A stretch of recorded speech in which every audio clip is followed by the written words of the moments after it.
ഇതാ ഞാൻ പറഞ്ഞ കോവിലകം. തലയ്ക്കകത്ത് യാതൊരു മൂളയില്ലാത്ത കുറെ തമ്പുരാക്കന്മാരാ ഇവിടെ ഉള്ളത്. ഡെയ്സിയെ കാണാൻ പോലും ചിലപ്പോൾ അവർ സമ്മതിച്ചില്ല എന്ന് വരും. നമ്മുടെ പെങ്കൊച്ചിനെ വിട്ടു തന്നില്ലെങ്കിൽ നമുക്ക് ചങ്ങനാശ്ശേരി നാളെ ഇറക്കാം. അല്ലെങ്കിൽ എറണാകുളത്ത് പറ്റിയ ടീമുണ്ട്. എന്നതാ തോമാച്ച ഇത്? തല്ലിനും ഗുണ്ടായുസത്തിനൊന്നും പോകണ്ട. അവള് നമ്മുടെ ഡെയ്സി മോള് തന്നെയാണെങ്കിൽ ഈ നാട്ടിൽ നിയമം പോലീസൊക്കെ ഇല്ലേ? എന്തൊക്കെ ചെയ്താലും 4 ആൾ അറിഞ്ഞാൽ നമ്മുടെ പെങ്കൊച്ചിനെ നാണക്കേട്. കാര്യങ്ങളൊക്കെ അങ്ങ് നയത്തി പറഞ്ഞു തീർത്താ മതി. അമ്മച്ചി പറഞ്ഞാ എന്റെ ശരി. ഇല്ലെങ്കിൽ കല്യാണ പെണ്ണൊരു ഒളിച്ചോട്ടം കഴിഞ്ഞ് വന്നതാണെന്ന് നാട്ടുകാരറിഞ്ഞാ ഏറെ നാണക്കേട് എനിക്കാ. ഞാൻ നേരത്തെ പറഞ്ഞില്ലേ മൂളയില്ലാത്തത്, അതിലൊരു തമ്പുരാനാ വരുന്നത്. മോളെ ഞാനിപ്പോ ശരിയാക്കി തരാം. നീ ശരിയാക്കാനൊന്നും പോണ്ട. ഇവിടെ ഉള്ളവന്മാരെല്ലാം ഒരു വിവരമില്ലാത്ത ഭ്രാന്തന്മാരാ. ദേ വന്നു. ഭ്രാന്ത് നിന്റെ ഈ നിൽക്കുന്ന തന്തക്കടത്തേണ്ടി. ഞാനിവന്റെ തന്തയല്ല. എന്നാ നിന്റെ തന്തക്കടത്തേണ്ടി. എന്താ ഭ്രാന്ത് ആശുപത്രിയിൽ നിന്ന് ഒളിച്ചോടി വന്നിട്ട് നാട്ടിലുള്ള മാന്യമാരെ മുഴുവൻ ഭ്രാന്താന്ന് വിളിച്ച് അധിക്ഷേപിക്കേ. ഇവരൊക്കെ ആരാ? നിന്റെ കൂടെ ഭ്രാന്ത് ആശുപത്രിയിൽ നിന്ന് ഒളിച്ചോടി വന്ന ഭ്രാന്തന്മാർ. അച്ചായ, ഞാൻ പറഞ്ഞില്ലേ മറ്റേത്? എന്താ പറഞ്ഞേ? ഞങ്ങൾ ഇത് ഫാമിലി പ്രശ്നം പറഞ്ഞ. താനൊരു കാര്യം മനസ്സിലാക്കി, ഒരാൾ എന്തെങ്കിലും ഒന്ന് പറഞ്ഞ അത് സത്യമാണോ കള്ളമാണോ എന്ന് അന്വേഷിക്കാനുള്ള സാമാന്യ ഭ്രാന്തെങ്കിലും വേണം. ഇങ്ങോട്ട് നോക്കി. അല്ലാതെ സത്യം പറയുന്നവനെ പിടിച്ച് പടിക്ക് പുറത്താക്കിയല്ല വേണ്ടത്. നിന്നെ പിടിച്ച് പടിക്ക് പുറത്താക്കല്ല, പോലീസിനെ വിളിച്ച് ഏൽപ്പിക്കാൻ വേണ്ടത്. ഞാനാണ് ഡെയ്സിയുടെ അപ്പച്ചൻ ഫിലിപ്പോച്ചൻ. ഇത് അമ്മച്ചി സാറാമ്മ. ഇത് തോമാച്ചൻ, അവളുടെ ഇച്ചായൻ. അപ്പൊ ഈ അവതാരോ? അവതാരം എന്റെ എടോ, ഞാൻ കെട്ടാൻ പോകുന്ന പെണ്ണാവള്. അറിയൂ? ഏതവള്? താൻ പറയുന്നൊന്നും എനിക്ക് മനസ്സിലാവണില്ല. ഞങ്ങളെ മാനവും മര്യാദയായിട്ട് ജീവിക്കാൻ താൻ സമ്മതിക്കില്ലേ? മാനവും മര്യാദയ്ക്കും ജീവിച്ച പെണ്ണിനെ ഒരു മന്ത്രവാദിയെ കൊണ്ട് മയക്കെടുത്ത് നിങ്ങളാ. ഡെയ്സി ഒന്ന് കാണിച്ചു തന്നാ മതി. വിവരങ്ങളൊക്കെ അവളെ കൊണ്ട് തന്നെ പറയിക്കാം. ഹേ സ്ത്രീയെ, ഇവിടെ നിങ്ങളുടെ മകളില്ല. ഇത് കോവിലകമാണ്. ഇവിടെ ക്രിസ്ത്യാനികളെ താമസിപ്പിക്കില്ല. എടോ ചെട്ടിയാരെ, താൻ കൂടുതൽ വർത്തമാനം പറയാതെ പെണ്ണിനെ കൊണ്ടുവിടും. അച്ഛൻ നിന്നേ. ആൽബോഞ്ഞിട്ടെടുത്ത് ഇത് നോക്ക്. നിങ്ങളുടെ വീട്ടിൽ താമസിക്കുന്ന പെണ്ണ് ഞങ്ങളുടെ ഡെയ്സി തന്നെയാണെന്ന് ഇത് കാണുമ്പോൾ നിങ്ങൾക്ക് മനസ്സിലാവും. നോക്ക്.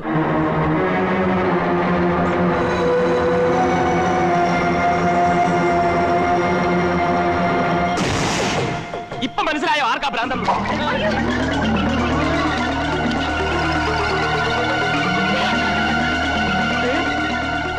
പറക്കണോണ്ടോ?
എന്ത് പറ്റി അമ്മാവാ? പിടിച്ചേ. ഇവിടെ ഉള്ളവരൊക്കെ എവിടെ പോയി? അമ്മാവാ,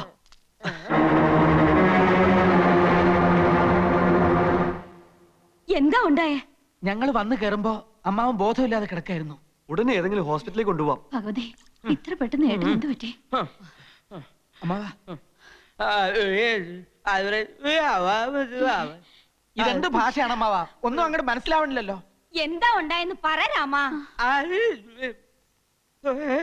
എന്ത് പറ്റി അമ്മാവന്?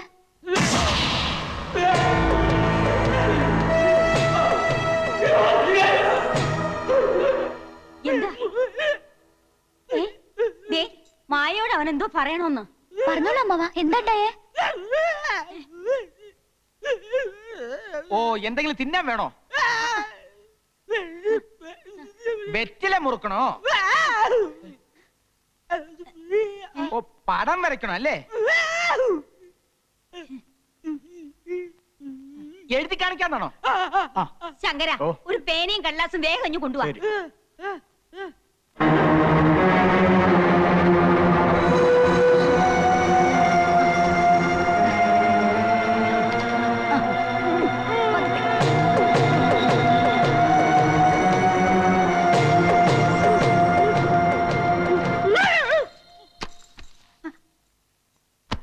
അയ്യോ, എന്റെ ഭഗവതി, കൈ തളർന്നുപോയല്ലോ.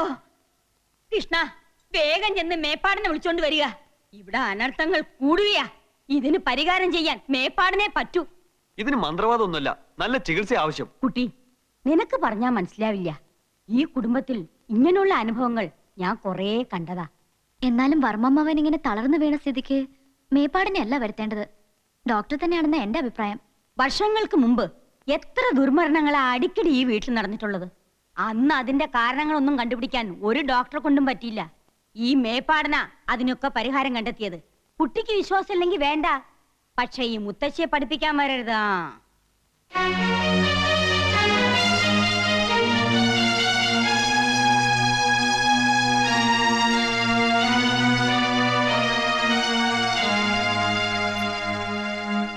അസുഖം വന്ന ഡോക്ടർമാരെ വിളിക്കേണ്ടത്, അല്ലാണ്ട് മന്ത്രവാദിയല്ല. ഉണ്ണി ഇതിനൊക്കെ സമ്മതം കൊടുക്കണ്ടല്ലോ. മുത്തശ്ശിയോട് തർക്കിക്കാന്നല്ലാതെ അതുകൊണ്ട് വല്ല പ്രയോജനമുണ്ടോ? പി കൂടി വീണതായിരിക്കണേ വഴിയുള്ളൂ. എന്ത് ചെയ്യാം? കോലോത്ത ഫാമിലി ഡോക്ടർ മേപ്പാടനാ. അയാള് വന്ന് പോട്ടെ, പിന്നെ നമുക്ക് എന്തെങ്കിലും വഴി ആലോചിക്കാം. അപ്പോ മേപ്പാടിനെ കൊണ്ടുവരാൻ തീരുമാനിച്ചോ? ഉവ്വ്, കൊണ്ടുവരാൻ കേശം പോയി കഴിഞ്ഞു. മായെന്താ ആകെ മൂടോട്ടായിരിക്കുന്നത്? ഏയ് ഒന്നുമില്ല, ഇവിടെ വല്ലാണ്ട് ബോറടിക്കണോ. നമുക്കൊന്ന് ഔട്ടിങ്ങിന് പോയാലോ? അതെന്താ, വേഗം റെഡി ആയിക്കോളൂ, നമുക്കൊന്ന് കറങ്ങിട്ട് വരാം.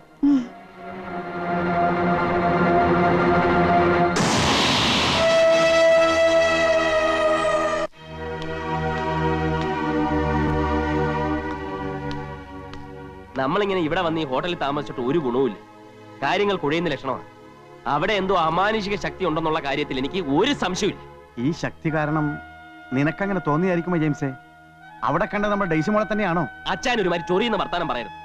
ഞാൻ അത്ര കൊച്ചുകുട്ടിയാണോ? എന്റെ കണ്ണിന് ഞാൻ നേരിട്ട് കണ്ടതല്ലേ ഡെയ്സിയെ. ഇനി പബ്ലിസിറ്റി ആവുമോ എന്ന് ഭയന്നിട്ടൊന്നും കാര്യമില്ല. നമുക്ക് പ്രശ്നം നിയമപരമായിട്ട് കൈകാര്യം ചെയ്താലോ? ഇനി ആ വഴിക്ക് തന്നെ അങ്ങ് ചിന്തിക്കുന്നതായിരിക്കും നല്ലത്. നമുക്ക് പോലീസിൽ അറിയിക്കാം. അമാനുഷിക ശക്തി എന്നൊക്കെ പറഞ്ഞാൽ പോലീസ് എന്നാൽ ഇതൊക്കെ തന്നെയല്ലേ സ്ഥിതി. പിന്നെ ഇതുപോലെ പത്രവാർത്തകനുമായാൽ ഇങ്ങനെ അങ്ങ് പേടിച്ചാലോ? നിനക്കിത് പറഞ്ഞ മനസ്സിലായില്ല. ഇപ്പൊ തന്നെ ഡെയ്സി ഓരോരുത്തർ തിരക്കുമ്പോൾ മൈസൂരിലെ എന്റെ പെങ്ങളുടെ വീട്ടിലാണെന്നാ പറയുന്നത്. 4 ആൾ അറിഞ്ഞാ പിന്നെ എന്റെ കുടുംബം കൂട്ടത്തോട് ആത്മഹത്യ ചെയ്യുന്നതാണ് നല്ലത്. പിന്നിപ്പോ എന്ത് ചെയ്യാനാ ഉദ്ദേശം? ഏതായാലും മുള്ളിനെ മുള്ളുകൊണ്ടെടുക്കണമെന്നാണല്ലോ പ്രമാണം. ആ വഴി ഒന്ന് ആലോചിച്ച് നോക്കാം. എങ്ങനെ? കടമറ്റത്ത് കത്തനാരച്ചന്റെ പരമ്പരയിൽപ്പെട്ട ഒരു ഫാദറുണ്ട്. എത്ര കൊടിയ ബാധയും കുരിശേൽ നിർത്തുമെന്നാ കേട്ടത്. ചെകുത്താന്മാരെ ഒഴിപ്പിക്കുന്നത് കൊണ്ട് അദ്ദേഹത്തെ അറിയപ്പെടുന്നതിന് ചെകുത്താനച്ചൻ എന്ന പേരില്ല. അത്ര വലിയ മന്ത്രവാദിയാ അദ്ദേഹം. മന്ത്രവാദി മാത്രമല്ല, ലോക പ്രശസ്തനായ സൈക്കാട്രിസ്റ്റ് കൂടിയാ. എങ്കിൽ നമുക്ക് എത്രയും പെട്ടെന്ന് ആ ചെകുത്താനച്ചനെ കാണാം.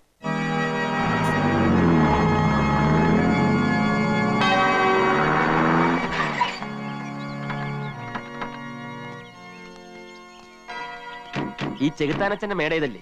ചെകുത്താനച്ഛനോ? അങ്ങനെ വിളിക്കരുത് കുഞ്ഞാടെ, അത് അച്ഛന്റെ ഇരട്ട പേരാകുന്നു. അവിശ്വാസികളാണ് അങ്ങനെ വിളിക്കുന്നത്.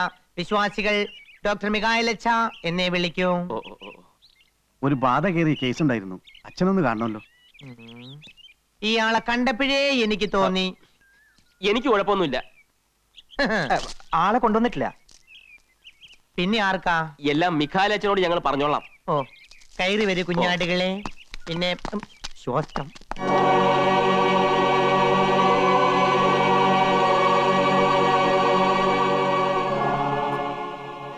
കർത്താവേ, നിനക്ക് നന്ദി.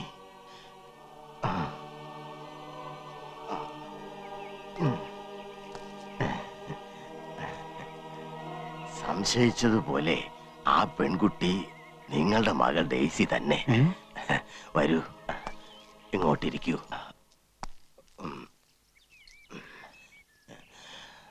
വീട്ടിൽ നിന്ന് പോകുന്നതിന് മുൻപ് അവളിൽ എന്തെങ്കിലും പ്രകടമായ മാറ്റങ്ങൾ കണ്ടിരുന്നോ? ഉവച്ചോ, ഒരു സ്റ്റഡി ടൂറിന് പോയി വന്നതിന് ശേഷം ഡെയ്സിമോളിൽ ആകെ മാറ്റമായിരുന്നു. പിറ്റേന്നൊരു ഡോക്ടറെ കാണിക്കാമെന്ന് വിചാരിച്ചിരിക്കുമ്പോഴാ അന്ത് വെളുപ്പിന് മോളെ കാണാതാവുന്നത്. ഇത് പ്രേതബാധയാണോ വെച്ചോ, അതോ വേറെ വല്ല അസുഖമാണോ? വിശ്വസിക്കുന്നവർക്ക് ഇത് പ്രേതബാധ തന്നെയാണ്. മെഡിക്കൽ സയൻസിൽ ഡിസോസിയേറ്റീവ് ന്യൂറോസിസ് എന്നോ മൾട്ടിപ്പിൾ പേഴ്സണാലിറ്റി എന്നോ ഇതിനെ പറയാം. കൺവേർഷൻ റിയാക്ഷൻ അല്ലെങ്കിൽ പൊസസീവ് റിയാക്ഷൻ എന്ന് പറയുന്ന വേറൊരു തരം അസുഖവും ഉണ്ട്. Anyway, all these diseases are different versions of hysteria. അപ്പൊ ഇത് പ്രേതബാധ അല്ലെന്നാണോ അച്ഛൻ പറയുന്നത്? നിങ്ങളെ പോലുള്ള പീപ്പിൾസ് ഇതിനെ പ്രേതബാധ എന്ന് പറയും. വേറെ ചില മണ്ടന്മാർ ഇതിനെ സൈക്കാട്രിസ്റ്റ് കേസ് എന്ന് പറയും. നിങ്ങളുടെ ഭാഷയിൽ ഇത് രണ്ടുമല്ലാതെ മറ്റെന്താണ് പറയുക? അങ്ങനെ ചോദിച്ചാൽ എനിക്കറിയില്ല. ഫാദർ പറയും. ആട്ടെ, കഴിഞ്ഞ ദിവസം ആരാ ഈ കുട്ടിയെ കണ്ടെന്ന് പറഞ്ഞത്? ഞാനാണച്ചോ. എന്നെ കണ്ടിട്ട് അവൾ തിരിച്ചറിഞ്ഞതേ ഇല്ല. നിങ്ങൾ കുട്ടിയുടെ ആരാ? ഞാൻ ഇവരുടെ കുടുംബ സുഹൃത്താ. പിന്നെ ഇവന് വേണ്ടി കല്യാണം പറഞ്ഞു വെച്ചിരുന്നത് എന്റെ മകളെ. മനസ്സ് ചോദ്യം നടത്താൻ ഡേറ്റ് നിശ്ചയിക്കുന്നതിനിടയിലാ ഇങ്ങനെയൊക്കെ സംഭവിച്ചത്. ആ ഈ കുട്ടിയെ ഉടനെ തന്നെ ഇവിടെ ഒന്ന് എത്തിക്കാൻ പറ്റുമോ? അതാണ് പ്രശ്നം. ഫാദർ ഒന്ന് അവിടം വരെ വന്നാൽ. ആ ഇല്ല, ഞാൻ കുറെ കാലമായി വെളിയിൽ പോയി പേഷ്യൻസിനെ നോക്കാറില്ല. എന്റെ മോളുടെ ജീവിതമാണ് എനിക്ക് വലുത്. അവളെ എങ്ങനെയെങ്കിലും ഒന്ന് രക്ഷിക്കണം. അച്ഛനും കൂടി കൈയൊഴിഞ്ഞാൽ ഞങ്ങൾക്ക് വേറെ ആശ്രയമില്ല. എടോ വെട്ടുകുഴി, ഫാദർ, തനിക്ക് ആ കുട്ടിയെ പോയി ഒന്ന് കൊണ്ടുവരാൻ സാധിക്കുമോ? അച്ഛന്റെ പ്രാർത്ഥനയും അനുഗ്രഹമുണ്ടെങ്കിൽ ഞാനൊന്ന് ശ്രമിച്ചു നോക്കാം ഫാദർ.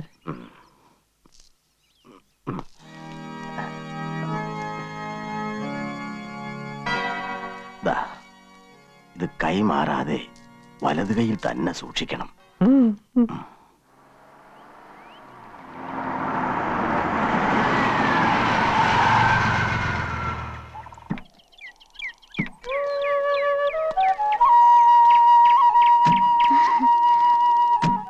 എന്ത് കാണാനാ ഇങ്ങോട്ട് വരണമെന്ന് പറഞ്ഞത്? എനിക്ക് കുന്നിൻ ചെരുവ് വലിയ ഇഷ്ടാ. നമുക്ക് ഈ കുന്നിന്റെ നെറുകിൽ ചെല്ലാം. എന്തിനാ? അവിടെ നിന്നാ സ്വർഗം വളരെ അടുത്ത് കാണാം. എനിക്ക് ഈ സ്വർഗമൊന്നും കാണണ്ട. പിന്നെ ഏത് സ്വർഗം സാറിന് കാണേണ്ടത്? എന്നെ സ്വർഗം കാണിക്കണമെങ്കിൽ മായ മനസ്സ് വെക്കണം. ഞാൻ മനസ്സ് വെച്ചിട്ട് എന്താ കാര്യം? ജപവും മന്ത്രവും ബ്രഹ്മചര്യൊക്കെ നടക്കുന്ന അന്ധവിശ്വാസികളുടെ കൂട്ടത്തിലല്ലേ ഉണ്ണിയും? എനിക്ക് അന്ധവിശ്വാസമൊന്നുമില്ല. ഉം. മുത്തശ്ശിയെ പേടിയാണുള്ളത് സത്യം. അതുകൊണ്ട് മുത്തശ്ശി കൊടുത്ത് വാക്ക് പാലിക്കുന്നു. അതല്ല, ഉണ്ണിയുടെ കയ്യിലുണ്ടല്ലോ ഒരു ഏലസ്. ഓ ഇതോ? വിശ്വാസം ഉണ്ടായിട്ടൊന്നല്ല, മറ്റുള്ളവരുടെ സമാധാനത്തിന് വേണ്ടിയാ. ഓ വലിയ ധൈര്യശാലി. ഗമ പറയാൻ ആർക്കാ വയ്യാത്ത? ഗമ പറഞ്ഞതല്ല, സത്യം. കയ്യിൽ ഏലസ് കണ്ടില്ലെങ്കിൽ മുത്തശ്ശി വഴക്ക് പറയലോ എന്ന് ഓർത്ത് കെട്ടുന്നതാ. അങ്ങനെയാണെങ്കിൽ ഇപ്പൊ അതങ്ങ് അഴിച്ചു കളഞ്ഞേ. ഇവിടെ മുത്തശ്ശിയില്ലല്ലോ. അഴിച്ചു കളഞ്ഞാൽ എന്റെ ഭർത്താവ് ധൈര്യമുള്ള ഒരു ആൺകുട്ടിയാണെന്ന് ഞാൻ സമ്മതിക്കാം. അത് മാത്രം പോരാ, പിന്നെ ഈ കവലിൽ ചൂടുള്ളൊരു സമ്മാനം കൂടി തരുമോ?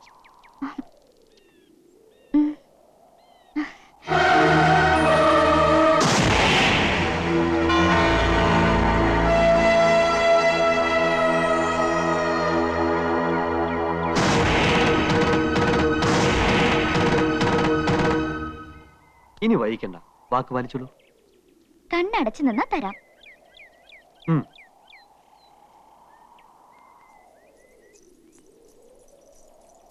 ഉം. ഏ? മായേ, ദേ അവിടെ നിൽക്കാൻ. വാക്ക് പാലിക്കണം കേട്ടോ. മോളിൽ വന്നാ വാക്ക് പാലിക്കാം. മായ അവിടെ നിൽക്കാൻ. മായേ,